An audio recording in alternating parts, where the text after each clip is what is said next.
ध्यान रखना, महाराज मुसीबत कुछ भी करवा सकती है, जबकि माना जाता है कि मरघट में माताओं का जाना वंचित होता है। मरघट में माताएं नहीं जाती हैं, लेकिन आज उस मैया के ऊपर इतना कष्ट है, इतना कष्ट है, इतनी बड़ी मुसीबत है कि आज उस मैया ने अपने बेटा की लेस को लिया, अपनी गोद में उठाया और महाराज उठा करके आज मरघट की तरफ चलने लगी। जब मैया मरघट की तरफ जा रही है तो महाराज जाने के बाद में अपने बेटा की मुख की तरफ निहारती जा रही है, अपने बेटा को लाड करती जा रही है। कभी उसकी लेस को जमीन पर रख लेती, कभी फिर से उठा लेती, फिर से चलने लगती। क्या हालत है आज उस मैया की कि मरघट जा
वो दुखिया जो रहे अपने बेटा की लेस को लेकर के महाराज चली और चल करके आज उसी मरघट पर पहुंच गई जिसकी रखवाली राजा हरिश्चंद्र कर रहे थे। जब महाराज मरघट पर पहुंची है तो पहुंचने के बाद में शाम का समय हो गया।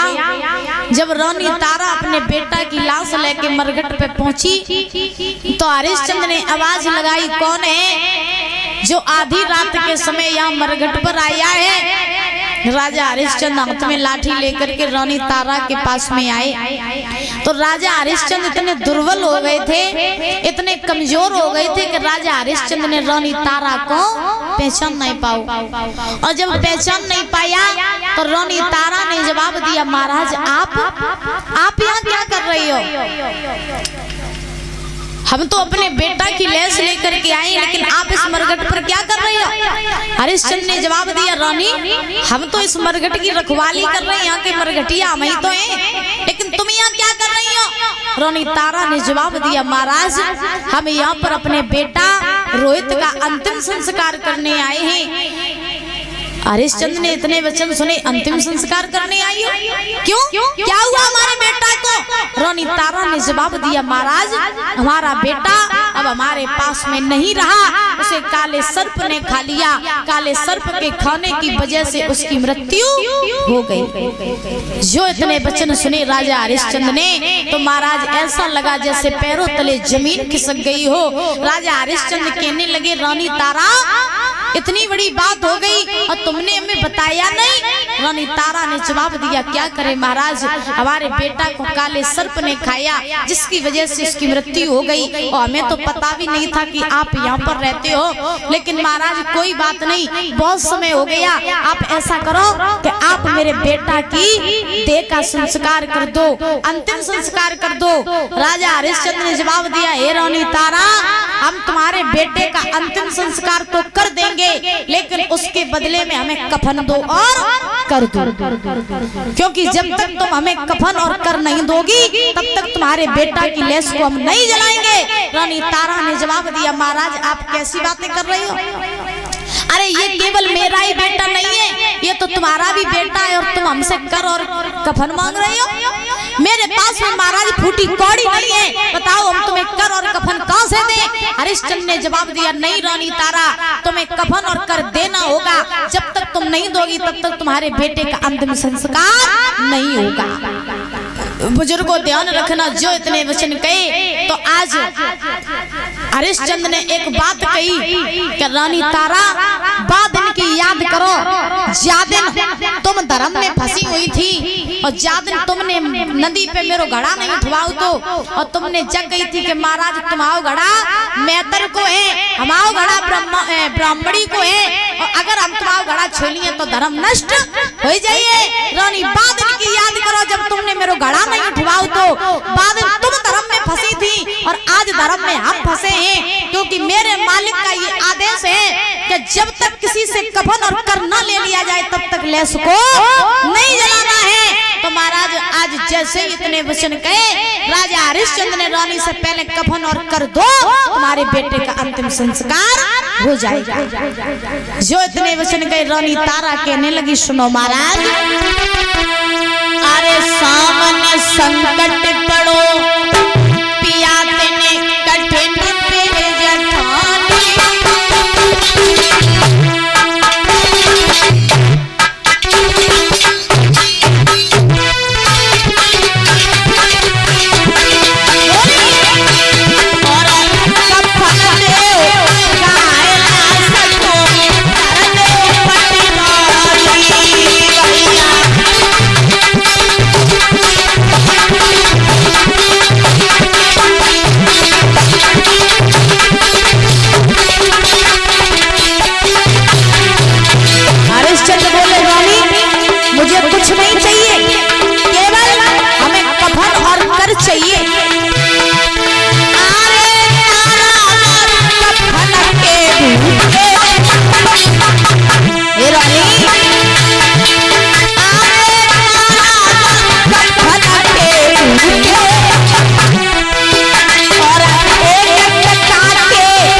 दिलवाई, कहने लगे, रानी बाद तुम धर्म में फंसी थी, आज धर्म में हम फंसे हैं, पहले कफन कर हमें दे दो, लाश को जला दो। ध्यान रखना भक्तों, उसी समय मैया तारा ने क्या किया कि जो साड़ी पहने हुई थी मैया, उस साड़ी को उतार दिया, बीच से फाड़ लिया। महाराज एक तरफ का पल्लू जो था वो मैया ने बेटा रोहित के ऊपर कफन के रूप में डाल दिया, और महाराज एक तरफ का जो पल्लू था वो आज मैया तारा ने हरिश्चंद्र को कर के रूप में दे दिया। जब दिया है, देने के बाद में आज हरिश्चंद्र ने अपने बेटा रोहित की अंतिम संस्कार किया। करने के बाद में इधर मैया तारा ने क्या किया कि महाराज वहां से चली और चल करके काशी में आई और काशी में आ करके महाराज काशी में एक सती का मंदिर था, उसी में जा करके मैया तारा महाराज प्रवेश कर गई। और जैसे मैया ने प्रवेश किया है तो आज जा करके मैया उसी मंदिर में घुस गई और महाराज वहीं पर पछाड़ खा करके गिर पड़ी। मैया कब सो गई उसे पता नहीं चला, क्योंकि कहा जाता है कि दुख में या भूख सताए या नींद सताए। दुख में या तो भूख सताती है या नींद सताती है। तो महाराज मैया तारा उस मंदिर में गई, जा करके प्रवेश कर गई। कब मैया को नींद आ गई महाराज पता नहीं चला। इधर हुआ ऐसा कि विश्वामित्र को फिर भी चैन नहीं पड़ा, विश्वामित्र को फिर भी चैन नहीं पड़ा। उन्होंने क्या किया, अरे पार करम में लिखी रसनी के मठ मेरे घुस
चुरा लिया।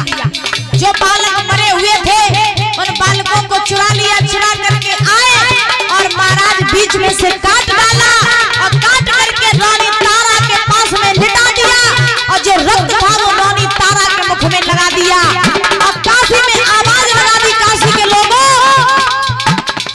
सती के मठ में एक डायन आई है जो बालकों को मार करके खाती है। तो अपने अपने बालकों को सुरक्षित रखना, ना तो वो डायन आए और मार के बालकों को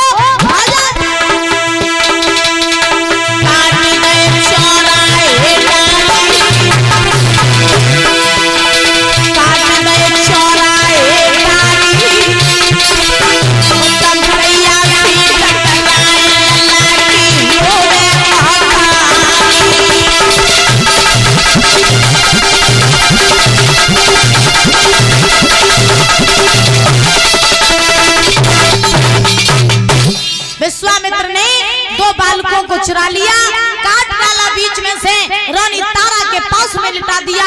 और जो पास में लिटाया, लिटाने के बाद में काशी में आवाज लगा दी, काशी के लोगों सती के मठ में एक डायन आई है जो बालकों को मार करके खाती है। अब तो महाराज सारी काशी में हाहाकार मच गया। इधर वही खबर पहुंची जाकर के कालू नाम के मेहतर के पास में। जब खबर पहुंची तो जवाब दिया है मेहतर से, कहा है राजा ने कि कालू तुम जाओ और जा करके उस डायन को मारो जा करके। लेकिन महाराज वो कालू नाम का मेहतर गया हरिश्चंद्र के पास में और हाथ में तलवार पकड़ा है कि हरिश्चंद्र से बोला, हरिया तुम जाओ और जा करके जो सती के मठ में डायन आई है भाई मार के गिरा दो, वो बालकों को मार करके खाती है। उसी समय हरिश्चंद्र ने वो तलवार ली, तलवार लेकर के बुजुर्गों आज सती के मठ में आए, वहीं आए जब रानी तारा सो रही थी। जैसे ही हरिश्चंद्र पास में पहुंचे तो पहुंच करके हरिश्चंद्र ने मैया तारा के केसों को पकड़ लिया, केसों को पकड़ करके मैया को घसीटते हुए आज मंदिर से बाहर ले आए। जब मंदिर से बाहर लेकर के आए, राजा हरिश्चंद्र ने जैसे ही रानी तारा को मारने के लिए तलवार उठाई, उसी समय परीक्षित महाराज आकाशवाणी होने लगी, देवता चिल्लाने